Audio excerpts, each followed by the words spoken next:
As you all know, we have completed the structures of oligosaccharides. Now come on to the topic of polysaccharides. As you all know, polysaccharides are also reduced or detected by the CBSE, but some of its important points or its structures we are completing here. Polysaccharides क्या होते हैं? Poly मतलब कि बहुत सारे, saccharides मतलब कि sugar. Polysaccharides क्या होते हैं? जिसमें बहुत सारे जो है, अगर हम इनको वाटर में डालेंगे तो हाइड्रोलाइसिस करेंगे तो हमें बहुत सारे शुगर मिलेंगे, मतलब मोनोसेक्राइड्स मिलेंगे। अगर हमने कोई भी पॉलीसेक्राइड लिया और उसका हाइड्रोलाइसिस किया, वाटर ऐड करते हैं in the presence of acid, तो हमें क्या मिलेंगे? बहुत सारे मोनोसेक्राइड्स।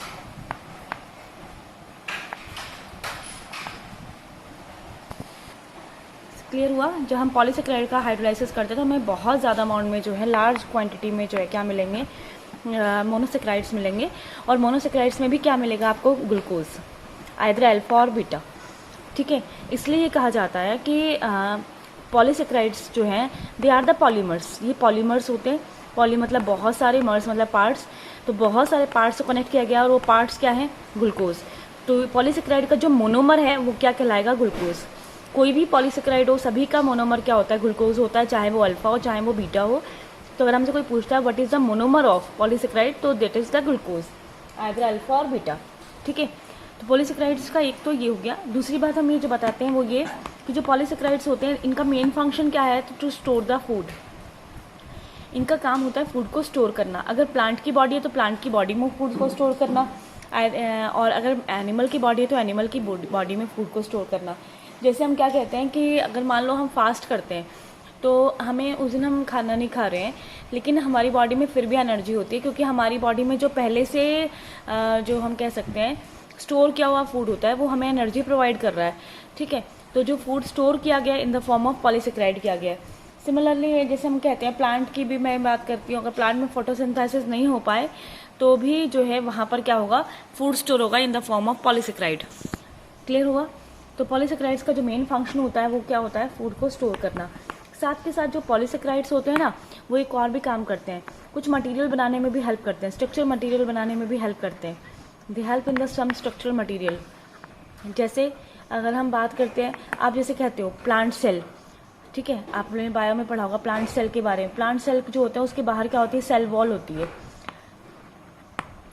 ठीक है, तो सेल वॉल जिसकी बनी होती है, किसकी बनी होती है? सेलुलोज की बनी होती है। तो सेलुलोज भी क्या है? हमारा पॉलीसेक्राइड है। तो ये सेल वॉल बनाने का काम कौन कर रहा है? पॉलीसेक्राइड्स कर रहे हैं। ऐसे हम जो कॉटन लेते हैं, कॉटन भी जो है क्या है? पॉलीसेक्राइड है। हम जो वुड लेते हैं, वुड, वो भी क्या है? पॉलीसेक्राइड है। तो बहुत सी एग्जाम्पल्स हैं जो पॉलीसेक्राइड्स का जो है एग्जाम्पल है, जो रोल प्ले करते हैं in the material structure formation में। तो ये हमारे पास जो है पॉलीसेक्राइड के बारे में इंपॉर्टेंट पॉइंट्स थे। अब मैं आती हूँ उसके एग्जाम्पल्स के ऊपर। ठीक है, पॉलीसेक्राइड कोई भी आप ले सकते हो, सभी का जो है हाइड्रोलाइसिस करेंगे तो हमारे को मिलेंगे बहुत सारे अमाउंट में मोनोसेक्राइड्स। टूटने के अलग अलग सबके तरीके होते हैं। तो जैसे सबसे पहले इसमें मैंने बताया था 3 एग्जाम्पल्स हैं। एक है स्टार्च, सेलुलोज और ग्लाइकोजन। क्वेश्चन जो इनमें पूछा जाता था पहले तो ये कि तीनों में स्ट्रक्चर में डिफरेंस पूछा जाता था। तो मैं स्टार्ट करती हूँ सबसे पहले स्टार्च। जो स्टार्च होता है इसको हम प्लांट स्टार्च भी कहते हैं। ठीक है, तीनों का ये जो जनरल फार्मूला होता है वो होता है C6H10O5N। है क्या ये चीज़? ये ग्लूकोज है। ठीक है, आपने क्या किया? ग्लूकोज बहुत सारे ग्लूकोज लिए, उनको आपस में कनेक्ट कर दिया। और मैंने आपको बताया था कि 2 मोनोसेक्राइड्स को जोड़ने वाली जो यूनिट होती है, जो बॉन्ड होती है, वो क्या कहलाती है? ग्लाइकोसाइडिक। तो हम यहाँ क्या कहेंगे? ग्लूकोज जो आप कनेक्ट कर रहे हो, जो अल्फा है, बीटा, जो भी आप है, इनको कनेक्ट करो तो जो ये बॉन्ड बन रही है, दिस बॉन्ड इज ग्लाइकोसाइडिक। और ये कैसे बनती है? By the loss of water. इसका OH होगा, इसका OH होगा, दोनों से क्या होगा? फ्यूज होकर के वाटर निकल जाएगा, and it is the ether type bond. ये ईथर टाइप बॉन्ड होगा, इथीरियल बॉन्ड होगा, तो ये कहलाएगा ग्लाइकोसाइडिक बॉन्ड। तो स्टार्च की बात करते हो तो स्टार्च जो है it is the plant starch. जो मैंने आपको बताया प्लांट बॉडी में जो है फूड स्टोर करने के लिए हेल्प करता है स्टार्च। एक्चुअली में जो स्टार्च होता है it is made up of 2 components. ये 2 कंपोनेंट्स से बना होता है। जो मेन पॉइंट है मैं आपको वही बता रही हूँ, क्योंकि हमारे कोर्स में से डिटेक्ट कर दिया गया है ये टॉपिक, इस कारण से। ये है अमाइलोज और दूसरा है अमाइलोपेक्टिन। लेकिन आप लोग इन सबको रीड करेंगे। अमाइलोज और amylopectin. Starch is made up of amylose और अमाइलोपेक्टिन। स्टार्च इन दो चीज़ों से बना हुआ है, ठीक है, अमाइलोज और अमाइलोपेक्टिन से। अब दोनों में क्या फ़र्क है? जो अगर मैं बात करती हूँ अमाइलोज की, तो दोनों का जो है हम बात करते हैं मोनोमर, तो ग्लूकोज तो है ही, लेकिन जो ग्लूकोज है वो भी कौन सा है? Alpha glucose. सेलुलोज में कौन सा है? Beta glucose. और ग्लाइकोजन में कौन सा है? Alpha glucose. पहली बात तो ये, अगर हमसे कोई मोनोमर पूछता है स्टार्च का तो हम क्या कहेंगे? Alpha glucose. अगर हमसे कोई पूछता है मोनोमर किसका? सेलुलोज का, तो हम क्या कहेंगे उसको? Beta glucose. तो मैं आपको बताती हूँ, starch is made up of two components, amylose और अमाइलोपेक्टिन, जिसमें से अमाइलोज जो होता है वो लगभग 15 से 20% होता है, और जो अमाइलोपेक्टिन होता है वो 80 to 85% होता है, ठीक है। दूसरी बात, जो स्टार्च है ना उसका अमाइलोज, वो तो स्ट्रेट चेन होता है, लीनियर चेन पॉलीमर है, ये पॉलीमर है लीनियर चेन का, सीधे सीधे लगाना है अल्फा ग्लूकोज। और अमाइलोपेक्टिन क्या होता है? इसमें एक चेन है, फिर ब्रांच आ गई, फिर चेन है, फिर ब्रांच आ गई, फिर चेन है, फिर ब्रांच आ गई, फिर चेन है, फिर ब्रांच आ गई। मतलब ये कैसा है? ब्रांच्ड। ये कैसा है? ब्रांच। और एक और भी जो इसमें बात है वो ये कि इसकी एक जो ये चेन है ना, इस चेन में कितने ग्लूकोज आएंगे? 20 से 25। फिर ब्रांचिंग हो जाएगी, फिर 20-25, फिर ब्रांचिंग, फिर 20-25, फिर ब्रांचिंग, 20-25, फिर ब्रांचिंग। इस तरीके से जो अमाइलोज होता है वो लीनियर पॉलीमर होता है, जबकि अमाइलोपेक्टिन जो है वो कैसा होता है? ब्रांच्ड होता है। और जो मैंने आपको बताया, अमाइलोज के अंदर जो है 15 to 20% कंपोजिशन होती है, जबकि जो अमाइलोपेक्टिन होता है वो क्या होता है? 80 to 85% होता है। दूसरी बात ये कि अमाइलोज स्ट्रेट चेन होता है और ये जो है ब्रांच्ड होता है। तो जो ये स्ट्रेट चेन है ना, इसकी अगर मैं बात करती हूँ तो अमाइलोज जो है वो नेचर वाइज कैसा होता है? वाटर सॉल्युबल है, क्योंकि अमाइलोपेक्टिन कैसा होता है? वाटर इनसॉल्युबल होता है। अगर हम देखते हैं तो अमाइलोपेक्टिन जो है it is water soluble in nature. तो मैं बहुत डेप्थ में नहीं जा करके इसको जो है मेन मैंने आपको पॉइंट्स बताए। अगर हम बात करते हैं ग्लूकोज की, तो यहाँ ग्लूकोज का नंबर कम है, यहाँ ग्लूकोज का नंबर ज़्यादा है। इसमें जो है लगभग 200 से लेकर के 1000 तक के ग्लूकोज यूनिट्स मिल जाएंगे हमें, ठीक है। जो अगर नंबर की बात करते हो तो इसमें जो है लगभग हमें मिल जाएंगे 2000 से लेकर 3000 ग्लूकोज यूनिट, क्योंकि वो ज़्यादा भी अमाउंट में है और ये कम अमाउंट में है, तो इतना जो है ग्लूकोज का जो हमारे पास नंबर है वो इतना होना चाहिए। क्लियर हुआ? अब मैं आपको इनके स्ट्रक्चर फॉर्मेशन समझा देती हूँ। अल्फा ग्लूकोज आपको सभी को ड्रॉ करना आता है। इसमें मेन जो आपको हेवॉर्थ वाला आना चाहिए ड्रॉ करना। आपको मालूम है हेवॉर्थ कैसे ड्रॉ किया जाता है?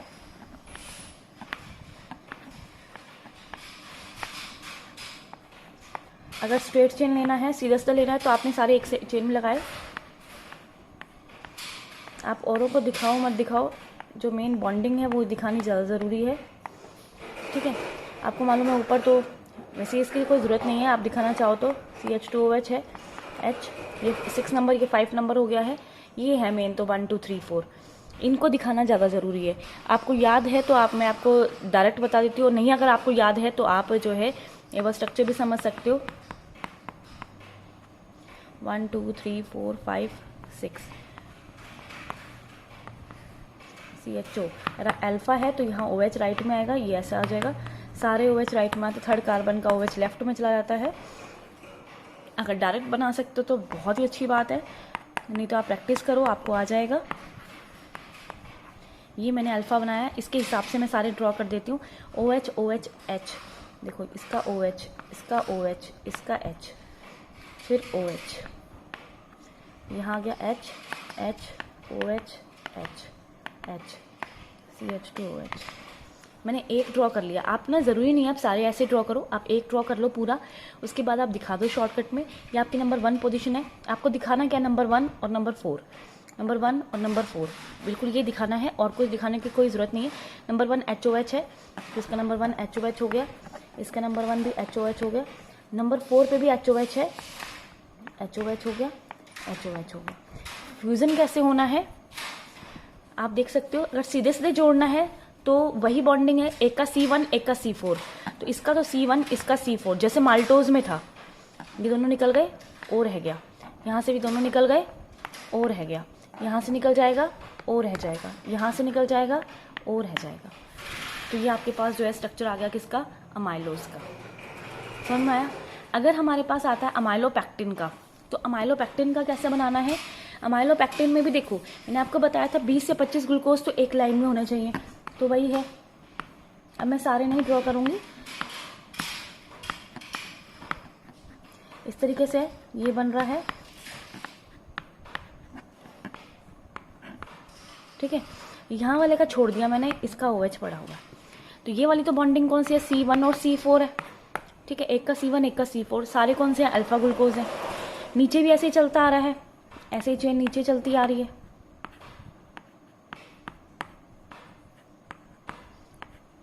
बिल्कुल ऐसा ही ट्रेंड जो है ये नीचे चला आ रहा है, ठीक है।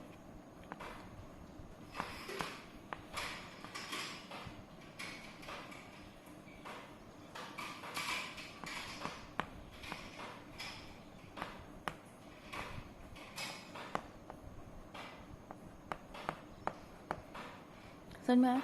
अब इन दोनों चेन्स में, इसमें 20 से 25 ग्लूकोज हैं, इसमें भी 20 से 25 ग्लूकोज हैं, ऐसे थर्ड वाली होगी उसमें 20 से 25 ग्लूकोज होंगे।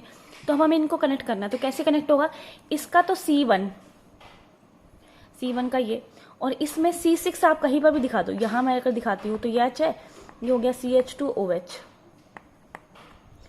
तो इसका OH इसका OH दोनों आपस में फ्यूज हो जाएंगे और क्या रह जाएगा, सिर्फ O। तो जो ब्रांच बननी है वो किससे बनेगी, C1 और C6 से, C1 और C6 से। तो इस तरह से अमाइलोपेक्टिन का स्ट्रक्चर तैयार हो जाएगा। समझ में आया। जो मेन जो पॉइंट है वो यही है कहने का कि आपको स्ट्रक्चर समझ में आना चाहिए। जो प्लांट स्टार्च है वो कैसे बनता है वो आपको मैंने बताया। ये अल्फा ग्लूकोज से बना होता है। It is made up of 2 components, amylose, amylopectin, amylose 15 to 20%, amylopectin 80 to 85%, amylose linear chain polymer, amylopectin branch polymer, amylose is water soluble, amylopectin is water insoluble. और जो बॉन्डिंग है वो मैंने बताई, इसके अंदर सिर्फ C1 और C4 चलता है। इसमें C1 C4 तो चलेगा ही चलेगा, लेकिन जहां ब्रांच होनी है वहां C1 और C6 चलेगा, ठीक है। This is the plant starch. Now next is glycogen. Come on to the topic glycogen, ठीक है। अगर मैं ग्लाइकोजन की बात करती हूँ, glycogen is animal starch. It is also the its monomer is also the alpha glucose, ठीक है। Its structure just looks like the amylopectin। जैसा अमाइलोपेक्टिन का ये स्ट्रक्चर है ना, same as it is structure किसका है, ग्लाइकोजन का। ग्लाइकोजन और अमाइलोपेक्टिन दोनों का स्ट्रक्चर बिल्कुल सेम है। वो भी ब्रांच्ड है, ये भी ब्रांच्ड है। अगर हम बात करते हैं कि इसके अंदर जो है क्या हो रखा है, कहते हैं फिर दोनों में फ़र्क क्या है। अगर दोनों ही ब्रांच्ड है, दोनों ही अल्फा ग्लूकोज के बने हुए हैं, तो फिर दोनों में फ़र्क क्या है। दोनों में फ़र्क जो मैं बताना चाह रही हूँ वो एक और बात, वो क्या फ़र्क है। इसके अंदर एक चेन के अंदर कितने ग्लूकोज आते हैं, 20 to 25 आते हैं, लेकिन ग्लाइकोजन इससे भी ज़्यादा कॉम्पैक्ट है। इसके अंदर जो है क्या होगा, एक चेन में सिर्फ 10 से 15 ग्लूकोज आएंगे। यहाँ पर जो है ग्लूकोज की जो यूनिट है उसके अंदर सिर्फ 10 to 15। It is more highly branched than the amylopectin. सबसे मेन जो पॉइंट है वो यही है। अगर आपसे कोई पूछता है कि दोनों में क्या डिफरेंस है, the structure of glycogen is just look like the amylopectin but there is a difference. What is the difference, दोनों में अगर बात करते हैं, दोनों ही ब्रांच्ड है, लेकिन ग्लाइकोजन ज़्यादा ब्रांच्ड है क्योंकि इसके अंदर एक चेन के अंदर 10 से 15 ही ग्लूकोज आ रहे हैं, जबकि वहाँ पर क्या हो रहे थे, ज़्यादा आ रहे थे। दूसरी बात, वो प्लांट स्टार्च का पार्ट है और ये एनिमल स्टार्च है, ठीक है। एनिमल स्टार्च जो है, जो ग्लाइकोजन होता है वो हमारी बॉडी में स्टोर होता है इन द फॉर्म ऑफ, जैसे हम कहते हैं लीवर के अंदर स्टोर है, ये फैट की फॉर्म में स्टोर है। और जैसे इसको हमें ब्रेक डाउन करना है तो इसके लिए जो एंजाइम जो चलता है वो यहाँ पर अगर हम बात करते हैं तो कौन सा एंजाइम जो है यहाँ पर चलेगा, बीटा अमाइलेज। वहाँ पर अगर बात करते हैं तो वहाँ पर भी कौन सा एंजाइम चलता है, अमाइलेज। अमाइलोज को डाइजेस्ट करने के लिए अमाइलेज चलता है। ऐसे यहाँ पर भी जो है ग्लाइकोजन जो है उसको भी डाइजेस्ट करने के लिए जो एंजाइम चलेगा वो क्या होगा, अमाइलेज, ठीक है। अमाइलेज जो है इसके अंदर होगा। तो ये हमारे पास था ग्लाइकोजन, दोनों खत्म हुए। अब हम आते हैं सेलुलोज के ऊपर।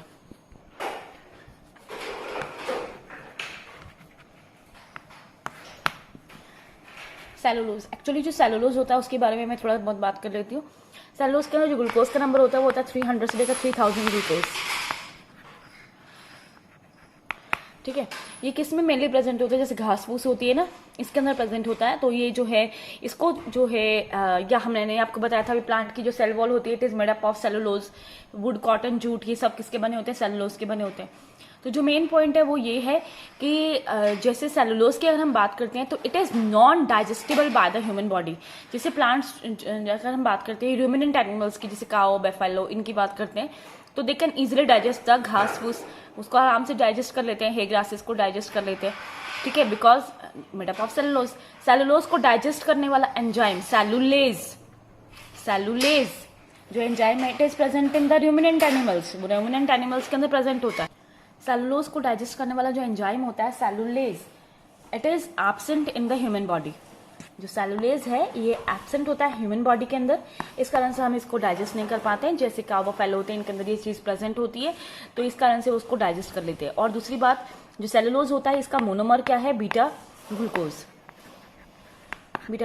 And it is linear chain, straight chain होता है बीटा ग्लूकोज। आप ड्रॉ करके देख सकते हैं, बॉन्डिंग वही है C1 और C4।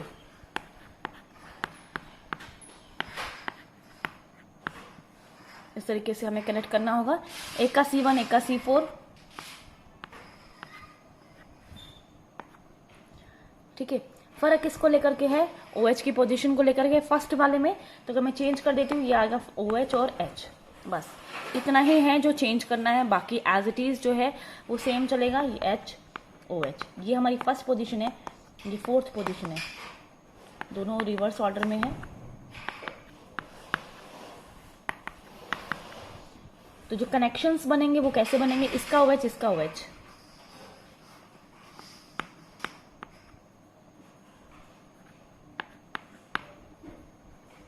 and the bond is beta glycosidic bond. This is the structure of cellulose. अगर आपसे ड्रॉ नहीं होता है तो आप पहले इसका जो है साइक्लिक ड्रॉ करो, उसके बाद इसका हैवॉर्थ ड्रॉ करके देखो, ठीक है। कोई ज़रूरी नहीं आप पूरा ड्रॉ करके दिखाओ, मैंने इसको शॉर्ट में दिखाया, आप भी इसको ऐसे दिखा सकते हो। Clear, this is the cellulase.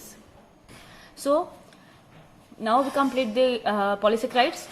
Come on to the importance और the role of the carbohydrates. तो कार्बोहाइड्रेट्स का मेन फंक्शन क्या है, they provide us energy.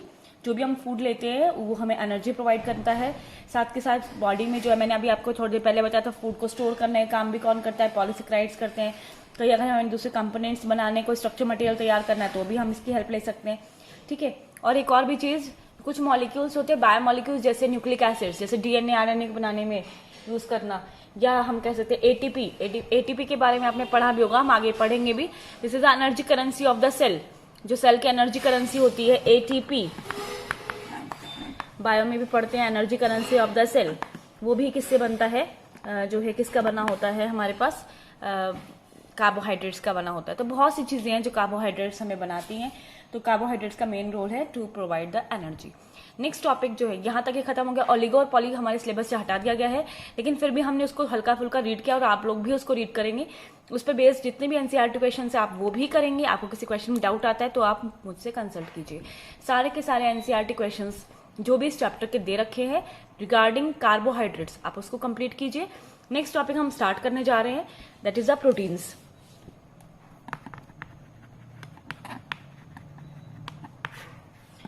Proteins, next topic is proteins. अगर हम प्रोटीन्स की बात करते हैं, प्रोटीन्स एक्चुअली किसके बने होते हैं, कार्बन, हाइड्रोजन, ऑक्सीजन, नाइट्रोजन और सल्फर। उसमें नाइट्रोजन और सल्फर का भी कुछ कुछ अमाउंट होता है प्रोटीन्स के अंदर।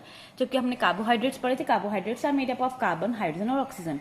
अगर हम बात करते हैं प्रोटीन्स की, तो प्रोटीन्स बहुत इंपॉर्टेंट ही बायोमॉलिक्यूल है, हमारी बॉडी में प्रेजेंट होता है। और हम लोग जो है हमारी बॉडी के लिए बहुत ही इंपॉर्टेंट जो है बायोमॉलिक्यूल है। और इसके लिए हमें ना ऐसी बहुत सी चीज़ें हैं जो है इनटेक करनी चाहिए, जिससे हमारी बॉडी को जो है प्रोटीनेशियस डाइट मिल सके। जैसे मिल्क है, चीज़ है, या हम कह सकते हैं और दूसरी पल्सेस हैं, पल्सेस बहुत इंपॉर्टेंट होते हैं, एग्स होते हैं बहुत इंपॉर्टेंट होते हैं। तो बहुत सी चीज़ें हैं जो प्रोटीन्स जो है हमारी बॉडी में होना बहुत ज़रूरी है, इनको इनटेक करना बहुत ज़रूरी है। और हमारी बहुत सी चीज़ें ऐसी हैं जो हमारी बॉडी में प्रोटीन्स की बनी होती है। जैसे हम बात करते हैं कैराटीन हमारे अंदर जो है प्रेजेंट होता है। जैसे हम कहते हैं हमारे स्किन में, हमारे हेयर्स में, हमारे नेल्स में, मसल्स में जो है कुछ चीज़ें होती हैं जो वो प्रोटीन्स की बनी होती हैं, ठीक है। तो हम पढ़ेंगे इसको डिटेल में, लेकिन ओवरऑल हमें जो है प्रोटीन्स बहुत ज़्यादा अमाउंट में इनटेक करने चाहिए। और जैसे कार्बोहाइड्रेट्स की बात करते थे, कार्बोहाइड्रेट्स जो है वो पॉलीमर थे, जैसे पॉलीसेक्राइड्स, और उनका मोनोमर क्या था, ग्लूकोज, चाहे वो अल्फा हो चाहे वो बीटा हो। ऐसे proteins they are also the polymers, ये भी पॉलीमर्स है। जो एक्चुअली ये ना बायोमॉलिक्यूल भी है, पॉलीमर भी है, तो इसको हम ना बायोपॉलीमर भी कह देते हैं। बायोपॉलीमर जो लिविंग बॉडी के अंदर पॉलीमर्स होते हैं उनको बायोपॉलीमर्स भी कह देते हैं। है ये पॉलीमर्स ही, और इनको बनाने के लिए जो मोनोमर्स की रिक्वायरमेंट होती है ना, जो इनके मोनोमर्स होते हैं वो क्या होते हैं, amino acids, structure alpha, alpha amino acids. जो इनके पॉलीमर्स हैं, ये proteins are the biopolymers, they are form by the monomers of alpha amino acids. Alpha amino acid लेना है, इनको आपस में कनेक्ट करना है, इस तरीके से अमीनो एसिड्स आपस में कनेक्ट होते चल जाएंगे और बड़े बड़े स्ट्रक्चर्स, बड़े बड़े जो है प्रोटीन्स तैयार हो जाएंगे। और एक और बात बताती हूँ, जो अमीनो एसिड्स को कनेक्ट करने वाला जो ये बॉन्ड है, जैसे कार्बोहाइड्रेट्स के अंदर इस बॉन्ड को नाम दिया गया था glycosidic, which is an ethereal type bond, ठीक है, which is form by the fusion of the 2 OH groups. Similarly अगर हम यहाँ पर बात करते हैं तो यहाँ पर जो ये बॉन्ड है, this bond is known as the peptide bond. ये जो पेप्टाइड लिंकेज कह दो या पेप्टाइड बॉन्ड कह दो, कुछ भी कह दो, और ये एक्चुअली में ये कैसी बॉन्ड होती है, इसमें एक अमीनो एसिड का तो क्या आता है COH एसिडिक ग्रुप आता है, और एक अमीनो एसिड का क्या आता है NH2। तो इसका OH और इसका H वाटर निकल जाता है, मतलब it is form by the fusion of 1 carboxylic acid group and 1 amine group, ठीक है। So there is a loss of water molecule and we get CONH। मतलब CONH क्या होता है आपको मालूम हो तो, CONH2 एसिडामाइड्स, तो it is an amide type bond. जैसे ग्लाइकोसाइडिक बॉन्ड होती है कार्बोहाइड्रेट्स के अंदर, which is normally the ether type bond. Similarly in case of proteins, this is the alpha amino acids are the monomers, and the alpha amino acids are connected by the peptide linkage, and this peptide linkage is actually the amide bond which is formed by the fusion of COOH group and the NH2 group of the other amino acid, ठीक है। Actually the structure of the amino acid is, अगर हम amino acid का structure देखते हैं तो वो कैसा होता है वो हम देख लेते हैं। इसमें कार्बन होता है, इसकी 4 पोजिशंस है, चारों पोजिशंस जो है वो डिफरेंट होंगी। क्या क्या होगा वो आप देख लीजिए। एक तरफ होगा COOH, मैंने खोल के दिखाया, एक तरफ होगा NH2, आप चाहो तो इसको भी खोल के दिखा सकते हो, ठीक है। एक तरफ होगा H, और जो एक पोजीशन रह गई है दैट इज R, ठीक है। ये R जो है ये चेंज करना है। एक्चुअली में जो नेचर के अंदर जो अमीनो एसिड्स होते हैं, अल्फा अमीनो एसिड्स, वो होते हैं 26, टोटल 26 अमीनो एसिड्स होते हैं, जिसमें आपने क्या करना है, 3 पोजीशन सब में सेम है, सिर्फ चौथा पोजीशन चेंज करना है, ठीक है। और ये चौथा पोजीशन है, सब में कुछ कुछ और है, सिर्फ एक हम बात करते हैं सबसे सिंपलेस्ट जो है वो है H, ठीक है। ध्यान से सुनना, अगर मैंने यहाँ R को हटाकर लगाया H, जनरल फॉर्मूला मैंने आपको बताया, अगर मैं R को हटा के H लगाती हूँ तो सबसे simplest amino acid, this is a सबसे सिंपलेस्ट अमीनो एसिड, ठीक है। सबसे सिंपलेस्ट अमीनो एसिड होगा दैट इज द ग्लाइसिन, इसका नाम है ग्लाइसिन। शॉर्टकट में जो अमीनो एसिड्स होते हैं उनको हम इस तरीके से कह देते हैं, या फर्स्ट 3 लेटर्स GLY, या और भी शॉर्ट करना चाहो तो फर्स्ट लेटर G, ठीक है। ये इसके अंदर आप चेक करके देख सकते हो, इस कार्बन में 2 पोजीशन जो है वो हाइड्रोजन की आ रखी है, 2 पोजीशन सेम है, इस कारण से दिस कार्बन इज अकायरल, ये कायरल कार्बन नहीं है, ठीक है। बाकी जो जितने भी हैं हमारे पास है, 26 में से एक को हटा दिया मैंने, ग्लाइसिन को, अकायरल है, it means it is optically inactive, optically inactive, ठीक है। लेकिन बाकी जो 25 अमीनो एसिड्स होते हैं इनमें H, COH, NH2 और R, इसका R सब में कुछ और है, जैसे किसी में मिथाइल है, किसी में कुछ है, किसी में कुछ, सब में अलग अलग है, मतलब कि चारों पोजीशंस क्या होंगी, डिफरेंट होगी। तो सभी के अंदर कैसा होगा, ये कार्बन कायरल होगा। अगर हम बात करते हैं अमीनो एसिड्स के अंदर, सारे के सारे अमीनो एसिड्स जो है कायरल होते हैं, ऑप्टिकली एक्टिव होते हैं, सिवाय किसको छोड़ करके, ग्लाइसिन को। ग्लाइसिन सबसे सिंपलेस्ट अमीनो एसिड है, जिसमें R की जो पोजीशन है वो क्या होगी, H होगी। तो जनरल फार्मूला आपको समझ में आया। अब हम इसको कनेक्ट करके दिखाते हैं कि कनेक्ट करोगे तो आप कैसे होगा, इसको किस तरीके से जो है ये यहां से निकलेगा, आप देख सकते हो। जैसे ही अब मैं आपके पास दिखाया,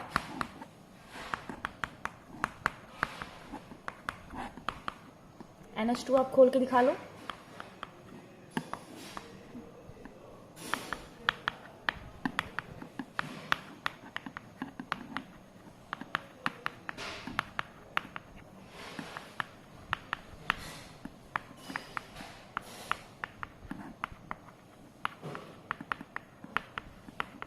इस तरीके से आप जो है इनको कनेक्ट कर सकते हैं।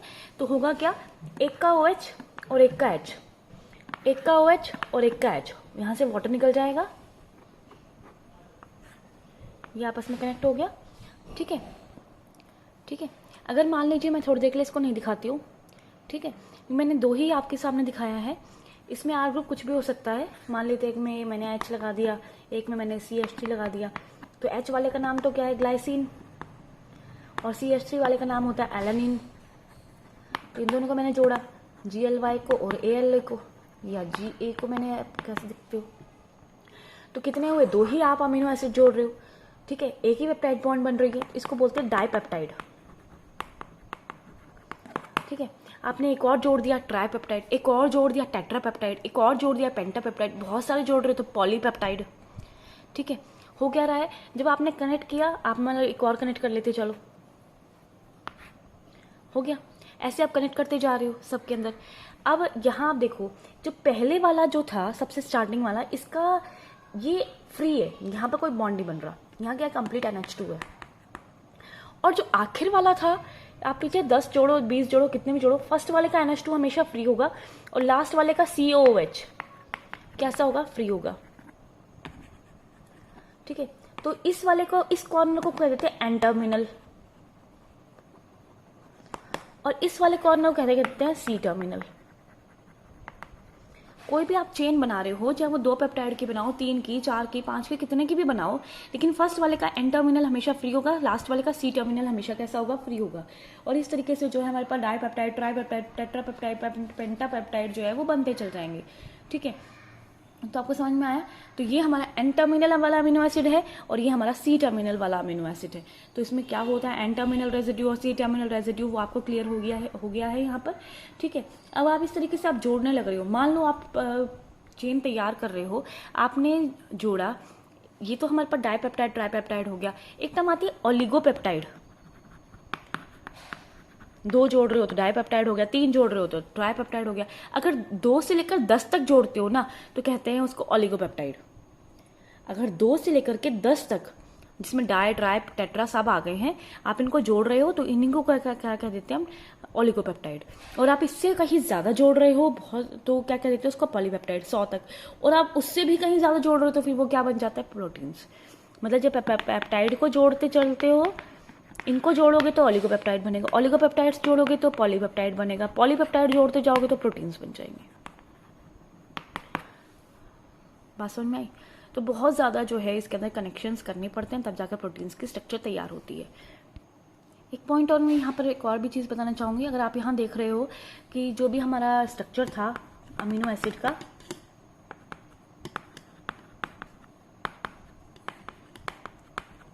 ये हमारा स्ट्रक्चर है, ये COH ग्रुप क्या है, एसिडिक ग्रुप है। ये हमारा कैसा है, बेसिक ग्रुप है। और हमें मालूम अगर किसी कंपाउंड में एसिडिक और बेसिक दोनों ग्रुप्स प्रेजेंट होते हैं तो it can react easily with the base और एज वेल एज एसिड। ये दोनों के साथ रिएक्शन कर सकता है। एसिड है तो एसिड की प्रॉपर्टी शो करेगा, बेस है तो बेस की प्रॉपर्टी शो करेगा। ये बेस के साथ रिएक्शन दे सकता है, ये एसिड के साथ रिएक्शन दे सकता है। अगर दोनों के साथ रिएक्शन आ रही है तो इसका मतलब ये जो है दे वर्क एज एम्फोटेरिक। जो हमारे पॉलीपेप्टाइड्स होते हैं, जितने भी पॉलीपेप्टाइड्स होते हैं वो सब वर्क कर सकते हैं एज एम्फोटेरिक बिहेवियर। क्यों? क्योंकि उसके अंदर जो है हमारे पास एसिडिक और बेसिक दोनों के दोनों ग्रुप्स हैं।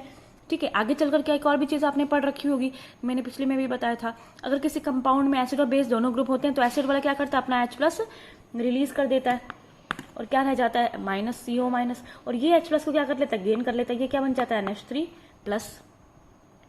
मतलब एक ने क्या कर दिया, H+ को रिलीज कर दिया और एक ने क्या कर दिया, H+ को गेन कर लिया। तो जिसकी वजह से ये जो है किस स्टेट में आ गए, आयनिक कैरेक्टर शो करने लगे, आयनाइज स्टेट में आ गए हैं। समझ में आया ना। अब कि किस फॉर्म में बन गए हैं, आयनाइज स्टेट में बन गए, क्योंकि इसने क्या कर दिया, एसिड और बेस दोनों की प्रॉपर्टी शो कर दी। और जब कोई भी चीज एसिड और बेस दोनों थे, एक ने एसिड को H+ रिलीज कर दिया, एक ने H+ गेन कर लिया, और यहाँ पर जो दो आयंस कैरेक्टर जो है वो क्रिएट हो गया है, तो इसको हम कहते हैं डाइपोलर आयन या फिर ज्विटर आयन। अगर कोई भी कंपाउंड एग्जिस्ट करता है इस तरीके से कि उसमें एसिड और बेस दोनों के दोनों फंक्शनल ग्रुप प्रेजेंट हो, तो एसिड अपना H+ को रिलीज कर सकता है, बेस H+ को गेन कर सकता है, आयनिक कैरेक्टर वो दिखा सकते हैं, जिसकी वजह से चार्जेस क्रिएट हो गए, जिसकी वजह से इसको कह दिया डाइपोलर आयन और इसको कह दिया हमने ज्विटर आयन।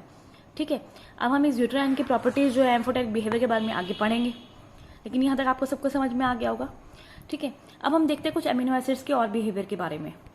जैसे कि मैंने आपको स्टार्टिंग में बताया कि जो हमारे अमीनो एसिड्स होते हैं वो 26 होते हैं नेचर में। 26 अमीनो एसिड्स होते हैं, जिसमें जनरली क्या होता है कि जो 20 अमीनो एसिड्स होते हैं वो बहुत ज़्यादा यूजफुल होते हैं, बहुत कॉमनली फाउंड जो है मिलते हैं हमें, जबकि जो 6 होते हैं दे आर हाईली रेयर। जो 6 अमीनो एसिड्स होते हैं वो बहुत कम मिलते हैं, जो 20 अमीनो एसिड्स होते हैं वो ज़्यादातर प्रोटीन्स के अंदर मिलते हैं, और इन 20 में से भी जो 10 होते हैं ना, they are already synthesized by our body, मतलब ये पहले से हमारी बॉडी में होते हैं।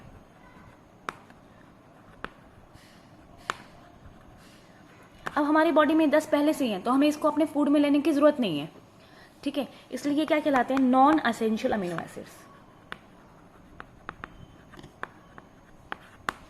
नॉन असेंशियल अमीनो एसिड्स क्या होते हैं, ये वो अमीनो एसिड्स होते हैं जो हमारी बॉडी में पहले से ही हैं, जिसको हमारी बॉडी बना लेती है, तो हमें हमारे डाइट में लेना इसको ज़रूरत नहीं होती। अगर इनकी डेफिशिएंसी हो भी जाती है तो हमें कोई इतनी तरह की जो है डिजीज़ नहीं होगी, ठीक है। लेकिन जो दूसरे हैं, बाकी जो 10 हैं, they are not synthesized by our body, ये हमारी बॉडी इनको नहीं बना सकती। इसलिए हमें क्या करना पड़ता है, इसको अपने फूड में लेना, डाइट में लेना बहुत ज़रूरी है। इसलिए इनको कहते हैं हाईली असेंशियल अमीनो एसिड्स, इनको कहा जाता है असेंशियल अमीनो एसिड्स। एक और भी नाम से जानते हैं इनको, इंडिस्पेंसेबल अमीनो एसिड्स, और इनको कहा जाता है डिस्पेंसेबल अमीनो एसिड्स, क्योंकि ये तो हमारी बॉडी में पहले से क्या हो रहा है, बन रहे हैं। जो इंडिस्पेंसेबल होते हैं वो हमारी बॉडी में नहीं बनते हैं, तो इसलिए हमें इनको फूड में लेना ज़रूरी होता है। अगर हमने इनको नहीं लिया तो ये इससे जो है हमें डिजीज़ हो जाएगी, जैसे क्वाशियोरकर, मेलास्मस, ऐसे की जो डिजीज़ होती है वो हमें इससे हो जाएगी। तो इसलिए ज़रूरी है कि they must be taken in the diet, वो हमें डाइट में लेना बहुत ज़रूरी होते हैं। जैसे अगर मैं एग्जाम्पल की भी बात करती हूँ तो आपको भी देखो एसेंशियल नॉन एसेंशियल सभी की कम से कम एक दो एग्जाम्पल आपको याद रखने हैं। अगर मैं बात करती हूँ जैसे एसेंशियल अमीनो एसिड्स की, तो ऐसे बहुत हैं 10 में। जैसे अगर मैं बात करती हूँ वैलिन है, ल्यूसीन है, आइसोल्यूसीन है, तो इसने के बहुत से अगर हमारे पास जो है एग्जाम्पल्स हैं एसेंशियल के अंदर। बाकी जो हमारे एग्जाम्पल्स हैं वो किस में आ जाते हैं, नॉन एसेंशियल में आ जाते हैं, ठीक है। तो ये तो हुई एक और बात। ये क्लासिफिकेशन में जो आपको बता रही हूँ वो ये 26 अमीनो एसिड्स, जैसे 20 कॉमन है, 6 रेयर है, 20 में 10 हमारी बॉडी जो है वो बना लेती है, 10 हमारी बॉडी नहीं बना पाती है। तो ये तो हुई बात इसके हिसाब से। फिर दूसरी अगर हम बात करते हैं, एक और अमीनो एसिड की क्लासिफिकेशन लेके चलते हैं, डिपेंडिंग अपॉन द स्ट्रक्चर। जैसे मैंने आपको बताया इसमें क्या होता है कि एक तो क्या है एसिडिक ग्रुप है, और एक हमारे पास क्या है बेसिक ग्रुप है, ठीक है। अब आर हमारे पास कुछ भी हो सकता है। अगर हम बात करते हैं आर हमारे पास कुछ भी हो सकता है, जैसे सपोज मैंने एक में दिखाया CH3, ठीक है। एक में आपको दिखाती हूँ,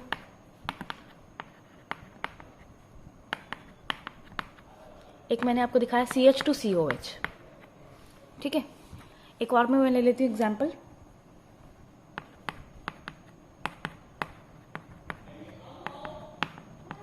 अब मैं यहाँ पर अगर हम दिखाना चाहें तो जैसे सपोज करो 1 2 3 4, तो हमारे पास जैसे मैंने आपको ना ये 3 एग्जाम्पल्स दिखाए हैं, इसमें आर ग्रुप तीनों में अलग अलग है, ठीक है। जैसे अगर मैं आप कोई इन तीनों के नाम भी बताती हूँ, अगर हमारा आर ग्रुप है CH3, मैंने आपको थोड़ी देर पहले बताया था, तो अगर आर ग्रुप हमारा CH3 है तो इसको बोलते हैं एलानीन, शॉर्टकट में आ गया ALA, ये हमारा आया एलानीन, ठीक है। अगर हमारा आर ग्रुप मैंने लिया CH2COH, ठीक है, तो इसको हम कह देते हैं अगर CH2COH, अब आप देख सकते हो नाम से मालूम चल रहा है इसमें एसिड ग्रुप लगा हुआ है, तो नाम में भी इसका एसिडिक ग्रुप है एस्पार्टिक एसिड। ये जो हमारा है इसको कहते हैं एस्पार्टिक एसिड, शॉर्टकट में कह सकते हो आप ASP, एस्पार्टिक एसिड है, इसको शॉर्टकट में मैंने कह दिया ASP। इसमें मैंने यहाँ पर क्या रखा है CH2 CH2 CH2 CH2 NH2, 4 बार CH2 रखा है फिर NH2, इसलिए हमारा है लाइसिन LYS, ठीक है। तो अगर हम इन तीनों में देख सकते हैं तो इसमें क्या है, इसमें एक बेसिक और एक एसिडिक ग्रुप है, एसिड ने बेस को न्यूट्रलाइज कर दिया, तो ये तो हमारा क्या हो गया neutral amino acid, depending upon the number of acidic and basic groups. यहाँ पर एक एसिडिक और एक बेसिक है तो दोनों आपस में न्यूट्रलाइज कर जाएंगे, तो ये क्या हो गया न्यूट्रल अमीनो एसिड हो गया। यहाँ पर ये तो है ही, लेकिन इसके अलावा जो हमारा आर ग्रुप है उसमें एक और एसिडिक ग्रुप आ रखा है, तो आपके पास एसिड 2 और बेस 1, तो इसका लिए कौन सा हमारा ग्रुप हो गया एसिडिक अमीनो एसिड हो गया, ठीक है। और यहाँ पर क्या है NH2 NH2 2 हो गए, COH एक है, मतलब बेस 2 एसिड 1, तो ये कौन सा हो गया, बेसिक अमीनो एसिड। तो इस तरह से हमारे पास अमीनो एसिड जो है एक और तरीका हो गया जिसमें एसिडिक, बेसिक और न्यूट्रल। ठीक है, इसके बाद आता है थर्ड टाइप का क्लासिफिकेशन जिसमें हमें कहा जाता है प्रोटीन्स के बारे में मैं बात करती हूँ। कुछ प्रोटीन्स हमारे पास जो है, अगर मैं बात करती हूँ, कुछ प्रोटीन्स होते हैं कंप्लीट प्रोटीन्स, कुछ प्रोटीन्स होते हैं हमारे पास इनकम्प्लीट प्रोटीन्स। जैसे हमें कहा जाता है रोज एक जैसे खाना नहीं खाना चाहिए। अगर हम डेली एक जैसे खाना खाएंगे तो एक जैसे ही जो है न्यूट्रिएंट्स हमारी बॉडी में जाएंगे। अगर एक जैसे ही न्यूट्रिएंट्स हमारी बॉडी में जाएंगे तो अगर हम अमीनो एसिड्स की बात करें या और चीज़ों की बात करें तो हमारे पास एक जैसा ही जो है डाइट जाएगा, तो हमारे पास दूसरी चीज़ों की क्या हो जाएगी, डेफिशिएंसी हो जाएगी, तो हमें डिजीज कॉज होनी शुरू हो जाएगी। तो इसलिए हमें जो है हमारी डाइट को वेरिएबल रखना चाहिए ताकि क्या हो सके, हमें हर तरह का जो है डाइट, हर तरह का न्यूट्रिएंट हमारी बॉडी को मिल सके। तो प्रोटीन दो तरह के होते हैं, एक होता है कंप्लीट प्रोटीन्स और एक होता है इनकम्प्लीट प्रोटीन। कंप्लीट प्रोटीन्स वो होते हैं जिससे हमारी बॉडी को हर तरह का जो है अमीनो एसिड, जितनी भी एसेंशियल अमीनो एसिड्स हैं वो हमें प्रॉपर अमाउंट में जो है हमारी डाइट में जा सके। ठीक है, जैसे हम कहते हैं मिल्क है या एग्स है, तो ये हमारे पास जो है कैसे हैं, कंप्लीट प्रोटीन्स है। लेकिन अगर एक दो में भी जो है हमें डेफिशिएंसी रह गई, जो 10 अमीनो एसिड अगर वो हमारी बॉडी में नहीं जा रहे हैं या हमारी में कुछ एक की डेफिशिएंसी रह गई है, ठीक है, तो हमें क्या करना पड़ेगा। जैसे अगर हम क्या करते हैं, हमने राइस खाई तो राइस में क्या होता है कि उसमें कोई ना कोई, जैसे थ्रियोनिन है वो नहीं होता है, तो हमने कुछ और खाया तो उसमें दूसरा नहीं होता है, किसी में हमने कुछ खाया तो हमें वो तीसरा नहीं होता। तो मतलब कि हमें ऐसे जो है लेने चाहिए प्रोटीन्स जिससे हमारे को क्या मिल सके, पूरा का पूरा किसी भी चीज़ की डेफिशिएंसी ना हो, तो वो कहलाता है हमारे पास कंप्लीट। लेकिन अगर हमने ऐसे प्रोटीन, ऐसा खाना खाया जिसमें क्या है कि सारे के सारे amino acids, essential amino acids हमारी बॉडी को नहीं मिल रहे हैं, तो वो कहलाता है इनकम्प्लीट प्रोटीन्स। ठीक है, तो आज के लिए इतना ठीक है हमारे पास। आज हमने बहुत कुछ करा है, तो आपसे रिक्वेस्ट है कि आप जितने भी कार्बोहाइड्रेट्स कराए गए हैं उनके ऊपर क्वेश्चन सारे के सारे आप रीड आउट करो और कल हम प्रोटीन्स को ख़त्म करेंगे। ठीक है।